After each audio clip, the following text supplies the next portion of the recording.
पुरानी दुनिया के अंत के पहले डायरेक्ट आए हुए बाप के आगे एकदम सरेंडर हो जाने की, परमात्म युक्तियों को अपनाकर पुण्य आत्मा बनने की, मुरली कभी भी मिस नहीं करने की, अमल में लाने में लापरवाही नहीं करने की, देह अभिमान को जड़ से खत्म करने की, सदैव निराकारी परमपिता परमात्मा की हम आत्माओं के लिए आज की साकार मुरली से शिक्षा। स्व परिवर्तन से विश्व परिवर्तन होना है, ये स्पष्ट करते हुए इतनी बड़ी जिम्मेवारी का एहसास दिलाते हुए मीठे मीठे परमपिता परमात्मा समझ देते हैं कि लोग नहीं बदलेंगे, परिस्थितियां नहीं बदलेंगी, स्थान नहीं बदलेगा, हमको बदलना है। स्वयं को मोल्ड करने से देह अभिमान खत्म होता है। हर जगह परिस्थितियां विपरीत होंगी, ऑपोजिशन भी होगा, संस्कारों के टकराव भी होंगे, लेकिन हमें खुद को मोल्ड कर लेना है, खुद को परिवर्तन करना है, स्व स्थिति में स्थित रहना है, स्वधर्म में रहकर पाठ बजाना है। सबको स्व स्थिति और स्वधर्म का सहयोग देना है, हमें रियल गोल्ड बनना है। अगर हम अपने को मोल्ड कर रियल गोल्ड बनेंगे तो हमें हर कार्य में सफलता प्राप्त होगी। ऐसे ही सफलता प्राप्त करने वाला स्व परिवर्तक बनने का वरदान दे रहे हैं वरदाता परमपिता परमात्मा।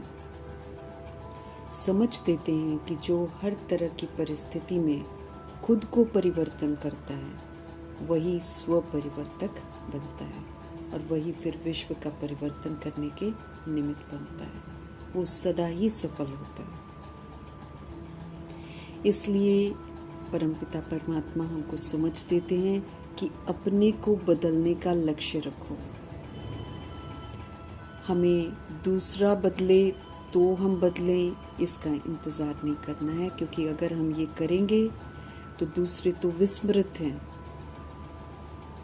वो तो तभी स्मृति में आएंगे जब हम स्मृति में आ जाएंगे। इसलिए दूसरों के बदलने का अगर हम इंतज़ार करेंगे तो दूसरे तो बदलने वाले नहीं हैं, हम बदलेंगे तो दूसरा बदलेगा। इसलिए दूसरों के बदलने का इंतज़ार छोड़कर खुद को बदलना है। अगर दूसरे को बदलने का इंतज़ार करेंगे तो न वो बदलेगा और न हम बदलेंगे और ये संगम योग संपन्न हो जाएगा। हे अर्जुन, मुझे बनना है, ये दृढ़ संकल्प करना है। हे अर्जुन अर्थात हर तरह के परिवर्तन में, हर तरह की धारणा में सबसे पहले खुद को ऑफर करना। सदा परिवर्तन करने में पहले मैं, जो इसमें पहले मैं करता है वही फिर पहले नंबर में आता है, अर्थात नारायण जी के घराने में आएगा।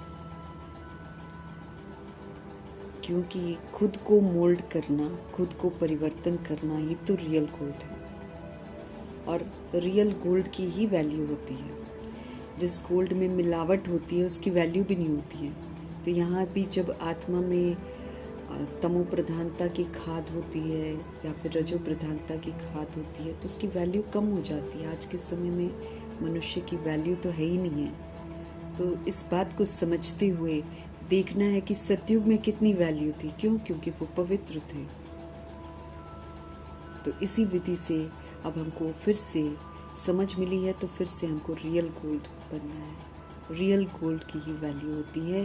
रियल गोल्ड आत्माएं ही फिर पूजनीय बनती हैं, माननीय बनती हैं। तो अपने को मोल्ड करके रियल गोल्ड बनने का वरदान प्राप्त करना है। ये जो ब्राह्मण जीवन है, ये श्रेष्ठ जीवन है, परमपिता परमात्मा से मिला हुआ जीवन है। हम इस जीवन को प्रैक्टिकल में श्रीमद् प्रमाण जब जिएंगे तब ये प्रत्यक्ष प्रूफ बन जाएगा जो बाप को प्रत्यक्ष करेगा, क्योंकि जीवन शैली जब प्रभु की श्रीमद् प्रमाण हम जीते हैं तो बिल्कुल ही अलौकिक हो जाती है। तो जब हमारा श्रेष्ठ जीवन अलौकिकता दिखाएगा तो वो एक प्रूफ बन जाएगा इस कलयुग के धाम में, अनोखा दिखाई देगा। और जब वो श्रेष्ठ जीवन लोगों को अनुभव होगा तो उनका बुद्धि का योग जो है परमात्मा की तरफ जाएगा। इस विधि से परमात्मा प्रत्यक्ष होंगे, हमारे प्रैक्टिकल आचरण से प्रत्यक्ष होंगे। फिर हम आत्माएं हैं, हमको रूहानी रॉयल्टी और प्योरिटी की पर्सनालिटी धारण करनी है। हमें बाप समान बनने का लक्ष्य दिया है। बाप समान हमको निराकारी, निर्विकारी, निरअहंकारी बनना है। और ब्रह्मा बाप समान फिर हमको सर्व गुणों से संपन्न, 16 कला संपूर्ण, संपूर्ण निर्विकारी, मर्यादा पुरुषोत्तम और संपूर्ण अहिंसक बनना है। बाप समान बनना है, वह बाप के समीप जाना है। तो परमपिता परमात्मा कहते हैं अपवित्रता अर्थात काम महाशत्रु स्वप्न में भी कभी हमको वार न करे। इसका वंश, इसका अंश हम पर स्वप्न में भी वार न करे, इतना हमको पवित्र बनना है। सदा हमारी आपस में भाई भाई की स्मृति एकदम नेचुरल बनानी है। हम आत्मा भाई बिंदी स्वरूप परम धाम निवासी एक ही परम पिता परमात्मा के बच्चे। तो सदा भाई भाई की स्मृति जो है वो सहज और स्वतः हमारे स्वरूप में हो। आत्मा के असली गुण स्वरूप और शक्ति स्वरूप स्थिति से हमको नीचे नहीं आना है, क्योंकि हमको रूहानी रॉयल्टी धारण करनी है ना। तो जो हमारा असली है, जो मर्ज हो गया है, उस असली गुण स्वरूप को और शक्ति स्वरूप स्थिति जो हमारी थी उससे हमको नीचे नहीं आना है। अब हमको हर समय गुणों को यूज़ करना है और गुणों को यूज़ करने के लिए फिर हमको शक्तिशाली भी बनना है, तो शक्ति स्वरूप भी बनना है।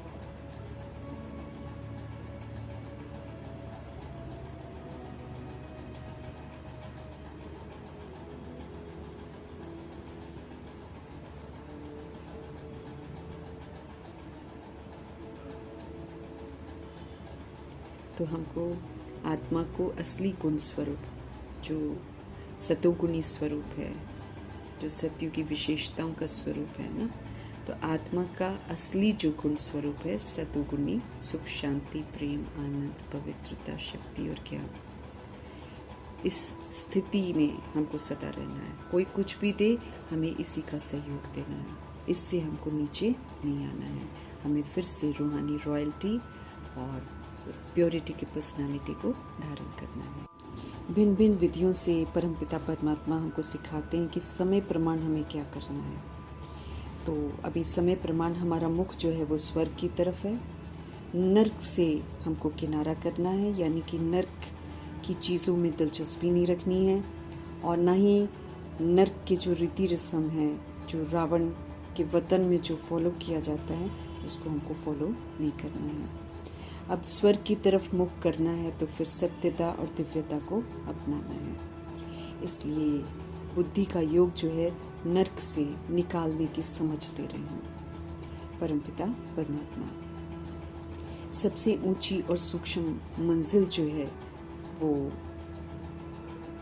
यही है कि चूंकि हम स्वर्ग की तरफ जाने का पुरुषार्थ कर रहे हैं, वो भी कलयुग के वायुमंडल में, मायावी वायुमंडल में, तो माया अनेक तरह के तूफान हमारे लिए लेकर आएगी, क्योंकि वो भी हमको परखती है हम कितना सच्चे हैं, कितना हम प्रभु के बने हैं। तो ये तूफानों को अचल, अडोल, शांत, स्थिर रहकर पार करना है, ये हमारी सूक्ष्म मंजिल है। इस मंजिल को पार करने के लिए फिर परमपिता परमात्मा कहते हैं हमें नष्ट मोहा बनना है, अर्थात हमारा कहीं भी आकर्षण भी ना हो, हमारा कहीं पर विकर्षण भी ना हो। दोनों चीज़ों से जब हम मुक्त होंगे तब हम नष्ट मोहा कहलाएंगे। निश्चय और हिम्मत के आधार पर हम इसको पार कर सकते हैं। ये जो तूफान है वो हम निश्चय और हिम्मत के आधार से पार कर सकते हैं। विकारियों के बीच में रहते हैं, लेकिन विकारियों के बीच में रहते हुए हमको निर्विकारी हंस बनना है। इसी में तो मेहनत है। विकारियों के बीच में रहते हुए हमको निर्विकारी हंस बनना है, अर्थात हमें विकारों को यूज़ नहीं करना है, हमें अब सत्यता और दिव्यता को यूज़ करना है। इसी में मेहनत है। सेंसिबल प्रभु जी हम आत्माओं को बना रहे हैं। तो सेंसिबल जो है वो बुद्धि योग जो है सेंसिबल सोल्स का शांति धाम और स्वर्ग की तरफ है, क्योंकि दोनों में जाना है हमको। हमें शांति धाम भी जाना है, उसके लिए हमको निराकारी, निर्विकारी, निरहंकारी, निर्वैर, निर्बंधन बनना है। और फिर हमको सुखधाम में भी आना है, तो उसके लिए हमको सर्वगुणों से संपन्न, 16 कला संपूर्ण, संपूर्ण निर्विकारी, मर्यादा पुरुषोत्तम और संपूर्ण अहिंसक बनना है। तो इसीलिए अब हमारा मुख शांति धाम और सुखधाम, सेंसिबल बच्चों का मुख जो है वो सुखधाम और शांति धाम की तरफ होगा। नया घर स्थापन हो रहा है, तो अब बुद्धि का योग पुरानी दुनिया से हटकर स्वर्ग की स्थापना की तरफ हमारा ज़रूर लगना चाहिए। सृष्टि पर मौजूद सारे मनुष्य मात्र जो हैं, जो शरीरों को चलाने वाली आत्मा है, उसका बाप जो है परमपिता परमात्मा है। तो परमपिता परमात्मा सारी सृष्टि के मनुष्य मात्रों को समझाते हैं कि अभी स्वर्ग के द्वार खुल रहे हैं, तो अपने आप को स्वर्ग की तरफ चलने की तैयारी करो, कलयुग की तरफ से मुख मोड़ लो। हेवन में जाना है तो फिर हमको संपूर्ण पवित्र बनना है। हेल में रहते हैं, इस अपवित्रता को छोड़ना है। गृहस्थ व्यवहार में भी अगर हम रहते हैं, तो गृहस्थ व्यवहार में रहते भी बुद्धि योग जो है अब हमको हेवन की तरफ लगाना है। घर गृहस्थ में नहीं फंसे रहना है, ये तो खत्म होने वाला है। कई जगह हंस और बगुले इकट्ठे रहते हैं कि घर में एक जना ज्ञान में चलता है, एक जना पवित्रता पसंद करता है, एक जना नहीं पसंद करता है। तो ऐसे समय में खिटखिट तो ज़रूर होती है, लेकिन हमको शक्तिशाली स्थिति में रहते हुए 5 विकारों की तरफ अपना बुद्धि योग जो है वो बिल्कुल हटा देना है और हेवन की तरफ अब बुद्धि का योग निरंतर रखना है। बड़ी मंजिल है, इसलिए बहुत खबरदारी भी रखनी है। बाप का हम सभी को फरमान है कि हम अपना बुद्धि का योग नर्क की तरफ ना रखें, लेकिन उन्हें शिकायत है कि बहुत बच्चे कहना नहीं मानते हैं। तो फिर ऐसे में क्या करना पड़ेगा? नष्ट मोह स्थिति चाहिए ना। तो सारा ज्ञान जो है आत्मा को समझना है और आत्मा को ही सुधारना है। बाप दादा देखते हैं कि ब्राह्मण बनने के बाद भी बुद्धि जो है हेल की तरफ चली जाती है, तो फिर ऐसी आत्माएं जो हैं वो फिर एकदम रसातल में चली जाएंगी, फिर वहाँ से निकल नहीं सकेंगी, एकदम दुर्गति में चली जाएंगी। अभी ज्ञान सागर के दरबार में है हम सब। तो ज्ञान जो प्राप्त हो रहा है उसको तहे दिल से धारण करना है। हमें फरिश्ता बनना है, संपूर्ण पवित्र बनना है। अपवित्र का संग करना नहीं है और अपवित्र को बाबा के घर आबू लेकर नहीं जाना है, नहीं तो दंड पड़ जाएगा। यहाँ जाने के लिए हमको बहुत पावन बनना है। मंजिल बहुत ऊंची है, इसलिए इस जो झाड़ है ना, दैवी झाड़, इसमें जल्दी जल्दी वृद्धि नहीं होती है। धीरे धीरे आत्माएं प्रभु की बनती हैं और धारणा करती हैं। हमें संपूर्ण निश्चय रखना है, स्व में भी निश्चय, ड्रामा में भी निश्चय, अपने परमपिता परमात्मा में तो निश्चय रखना ही रखना है। तो लेकिन बाबा कहते हैं अगर निश्चय कम होता है ना, तो फिर माया थप्पड़ मार के गिरा देती है, तूफान लाती है, फिर सूक्ष्म आत्मा जो है वो हार खा जाती है। तो हमें सावधान रहना है कि दुनिया तो विकार में जाती है, लेकिन दूसरों को विकार में गिरते देख खुद नहीं गिरना है। इसमें विशाल बुद्धि चाहिए समझने की। काम महाशत्रु से तो नफरत करनी है, इसके वशीभूत कभी नहीं होना है। द्रौपदी, आत्मा रूपी द्रौपदियाँ पुकारती हैं कि पवित्र बनना है, तो यहाँ पर एक द्रौपदी नहीं है, अनेक द्रौपदियाँ हैं जो पवित्र रहना चाहती हैं। तो परमपिता परमात्मा इस समय सबको बचाने के लिए आए हैं। तो हमको जल्दी जल्दी पवित्र बन साथ चलने के लिए तैयार होना है। बाप दादा को शिकायत है कि इतनी अच्छी रीति समझाया जाता है, फिर भी बुद्धि में सत्य बातें बैठती नहीं हैं। गोले के चित्र द्वारा सबको संदेश देना है कि ये जो युग है, संगम युग, ये गेटवे टू हेवन में जाने का युग है। तो इसीलिए अच्छी रीति पढ़ना है, धारण करना है। बाप दादा का डायरेक्शन है कि ये जो दुख धाम है, इसमें दुख ही दुख है। इससे जो मोह है उससे स्वयं को मुक्त करो। जो दिखाई देने वाली चीज़ें हैं वो ख़त्म होने वाली हैं, इसीलिए उस पर अधिकार नहीं जमाना है। शरीर यहाँ से लेते हैं, बाकी सारी चीज़ें हम यहाँ से लेते हैं, लेकिन हम इस पर अधिकार जमाते हैं और जब छिन जाती है तो फिर दुखी होते हैं। तो पहले ही समझ जाना है कि ये सिर्फ महज यूज़ करने के लिए है और इससे पहले से ही हमको डिटैच होना है। बुद्धि का योग परमपिता परमात्मा से लगाना है। अनेक प्रकार की बीमारियां हैं, इसलिए ये समझना कि बहुत ज़्यादा पैसा है तो हम सुखी हैं, ऐसा नहीं है। जितना पैसा है उतना और दुख भी प्राप्त होता ही है सबको। हमें अपने दिल से पूछना चाहिए कि हम पढ़ते हैं या नहीं पढ़ते हैं, और पढ़कर फिर कितनों के साथ शेयर करते हैं, क्योंकि उसी के आधार से मर्तबे मिलते हैं। अपना रात को चार्ट ज़रूर देखना है कि हमने किसी को दुख तो नहीं दिया, किसी को परमात्मा से विस्मृत तो नहीं किया, किसी से दैहिक व्यवहार तो नहीं किया, क्योंकि जब हम दैहिक व्यवहार करते हैं तो हम दुख देते हैं। श्रीमत हम आत्मा को कहती है कि किसी को दुख मत दो, सबको सही रास्ता बताओ। जब हम परमात्मा से विस्मृत करते हैं तब भी हम उनको दुख देते हैं। बुद्धि में से सारा किचड़ा हटाकर इसको बुद्धि रूपी बर्तन को सोने जैसा बनाना है, ताकि इसमें ज्ञान जो है वो छप जाए ना, इसमें स्थिर हो जाए ज्ञान। नहीं तो बैठता नहीं है, इधर से सुनते इधर से निकल जाता है। मनुष्य आत्माओं को मोह है, इसलिए जानवरों को भी मोह हो गया है। जैसे हम बनते हैं वैसे फिर वो भी बन जाते हैं।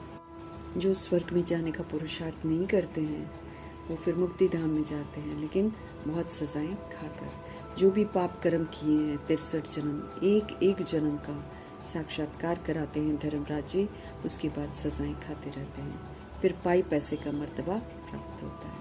याद में न रहने के कारण फिर हमारे विक्रम भी विनाश नहीं होते हैं। बाप दादा सावधान कर रहे हैं।